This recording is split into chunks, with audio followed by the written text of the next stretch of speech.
د بالاماڼۍ تاڼې په حدود رنګ روډ باندې مسلح کسانو په یو موټر باندې ډزې کړي دي.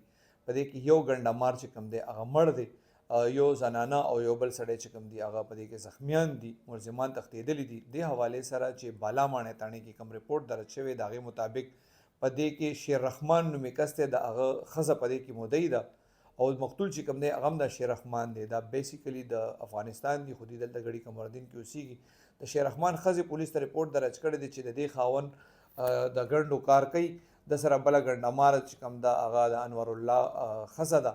وایي هغه زما د خاوند سره د ډېر وخت نه د ګنډو کار کوي، دی د کارخانو نه ګنډې راچولې وې په ګاډي کې، او کله چې د شین پل ته راورسېدل نو مسلح کسانو په دې ډزې کړي. په دې کې ډزو کې د شیر رحمان چې کوم دی دا مړ دی او د سره چې دا بله ګنډماره کومه په ګاډي کې ناسته وه هغه هم زخمي ده، او دوی پسې شاته بل ګاډي کې یو کس را روان و وقاص نوم دی هغه هم په دغه ډزو کې زخمي شوی دی.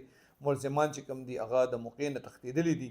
دې حوالې سره د بالاماڼۍ تاڼې پولیس چې کوم دي د نامعلومو کسانو خلاف د قتل او د اقدام قتل اف ای آر درج کړی دی.